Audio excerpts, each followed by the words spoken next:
Kisi intala namaati. Intala namaati.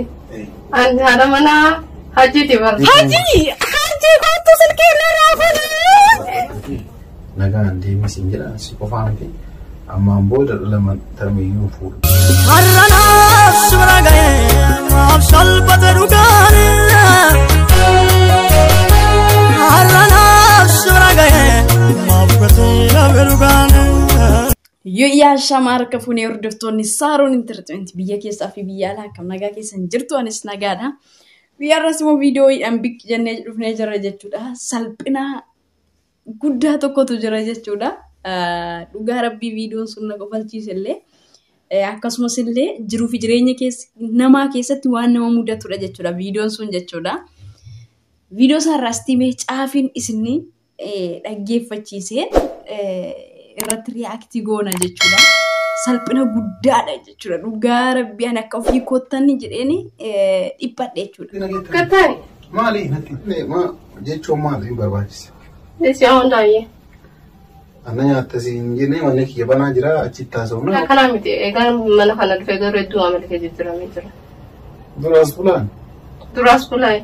Bulbaatulee numa seen dhufta fagaa. Yaani bultii kiyyaa fi bultii achii kana waan irraa gammachuu qabdu irratti fakkaata. Haa ta'u sun yaadda sammuu feetiiti. Asii ganuma galgala cikicikeedha. Gizeen gabboo bakka biraa deemtee dhufteedha. Gizeen ol seenu kana godhi san godhidha. Dubbiin mana kana keessaa cikicike zaatii damee afur kalaas eegaan guyyumaan dura dhufe sanarraa eegale.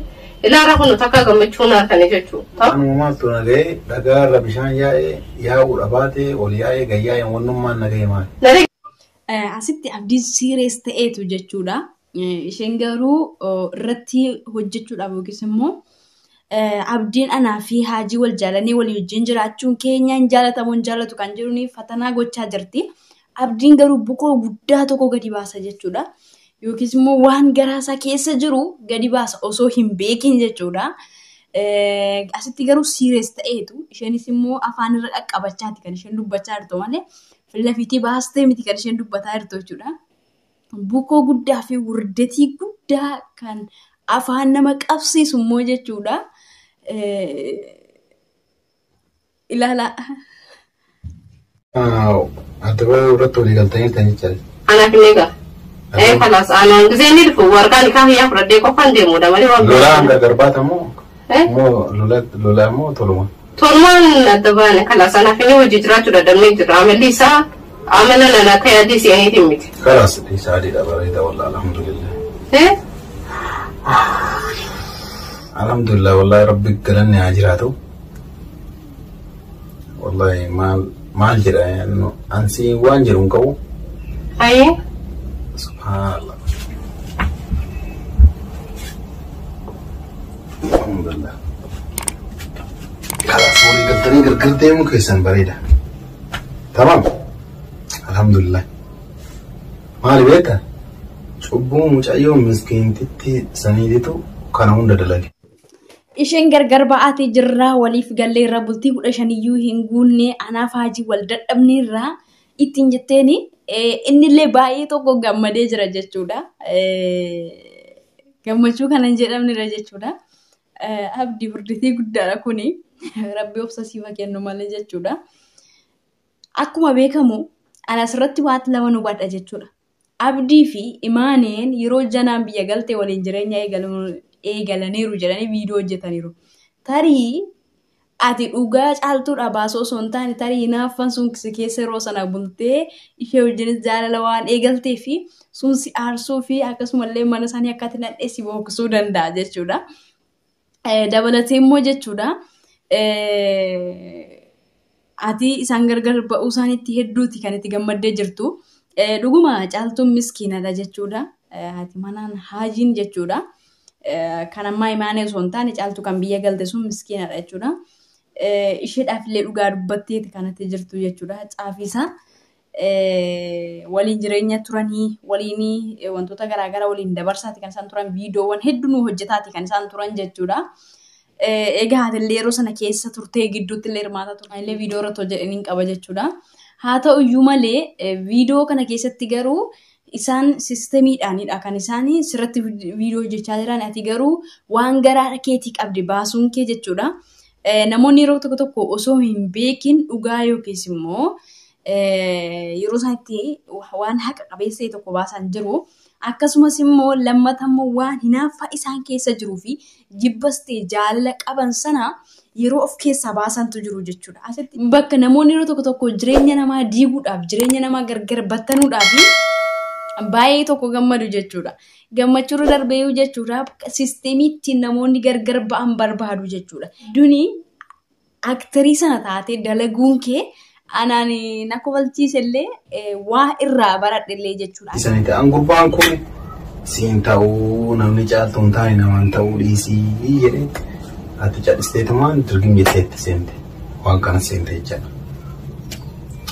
Anillee na dhaga'uu didee atis na dhaga'uu diddee achubbuu miskiintitti saniiti wallahi alhamdulillah ani numaayyuu baay'ee gammade dhugaasitti muka. Mucayyoo tanaan erga adda deeman waggaa takkallee hageettuu eeguu qaba malee qaanii guddaa durallee oolteen buliniiti meeshaa kee guura dhuutiittee kanaas waraqaanii kaa'uu taatee sii kenna deemi. Masih kannan nanti. Kanaas maan goota qaxaroo qabsiista nama waliin isaanii takka irratti haa badduu taatu haa michuu taatu caaltuun tun waliin nyaattee dhuddeeti har'a yoo hajjiin jaarsa kee jettu xiqqoo akkasitti meeshaa kee fudhadhuuti nagaan deemisiin jedhan si qofaa miti. Ammaan booda lama tamiyyuu fuudhu caaltaa hajji. Kanaas. Egaa dhuguma keetii caaltuun miskiinadha jechuudha. Akkasii waliin turellee nan beeka dura sitti meerattiin jetteeti kanatti jirtu. Imaaneedhaan tarii imaanee waan sana of keessaa qabaachuuf malti jechuudha.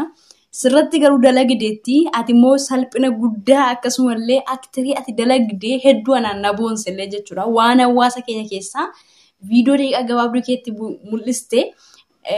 Akkasumallee jechuudha dhuguma kan dhugumaati osoo sitti himamiin ta'e taanaan kun salphina guddaa fi wurdeetii guddaadha jechuudha. Dhugaa waaqayyoo jechuudha. Kanaaf iyyuu akkasumallee duraallee waliin haasaa turtanillee akkasumallee imaanetti illee siif hin ta'u siin baasollee itti himtee akkati turtedha kana taskeetti illee haasoftee jirtu jechuudha. Isheen garuu diddeetti seenteetti. Jarri kun walii ta'anis walii ta'uu baatanis ati of keessaatii waan qabdu raacitii sana baaftee itti himteetta jechuudha.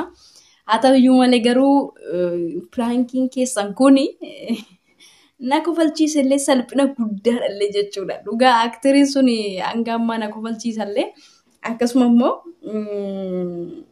waan namoonni jireenya namaa diiguudhaaf hojjetan yeroo baay'ee jechuudha. Sana lafa keessee akkasuma gaafa jireenyi namaa diigamu namoota gammadan. Namni persentiin 50 yoo sii gaddee atiif abbaan manaa kee yookiin manni kee diigamu yookiin immoo jireenyi kee diigamu persentiin 50 yoo sii gaddee persentiin 50 garuu ni gammada irra keessaan garuu ni sobaa jechuudha. Kanaaf iyyuu aktarii abdiin dalagee hedduu na ajaa'ibee jira jechuudha. Raankii si godhu ture. Raankii kana gallakkisii ati intala namaati. Intala namaati?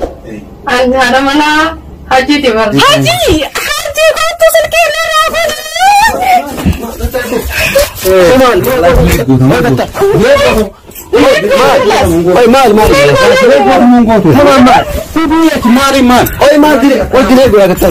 Isaa kan inni maal bultii keenya jidduu seenuu barbaadan naaf hin galle haraan boodallee isaan dubbisuu jechuudha. Bas inni nama godha. Kanaafuu ani garuu keessaan qabu mataan abdii fanakkatameera yookiis immoo kanaajii fanakkatame jarri kun viidiyoo gadhiisan malee maal keessa akka isaan jiran jechuudha namni quba qabu dafaa nuuf ibsa jechuudha. Sababiin isaa yoo abdiin akka viidiyoon sun hin gadhiifamne falmaati yookiis immoo iyyaate akkasumallee falmachaate kan inni ture jechuudha. Achumarraan illee dubbittiin bixii taateeti kan isheen jirtu sababiin isaa wanti kun yoo dhugaa ta'e rakkoo gurguddaa geessa garuu isaan piraankiidha yookiis immoo aktariidha kan isaan hojjetan waan hawaasa keessaa waan ta'eef dhugaa akkaataatti abdiin hojjetu yeroo baay'ee naannaa ajaa'iballee na dinqallee jechuudha.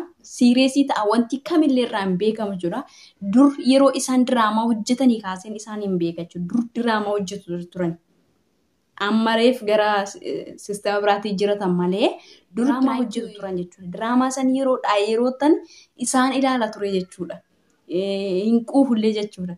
Innaa yeroo sanaa ka'een abdiin isa beekachuudha. Akka wantoota akteriin dalagu jechuudha. Tasumarraan beekamullee hin fokkisullee jechuudha.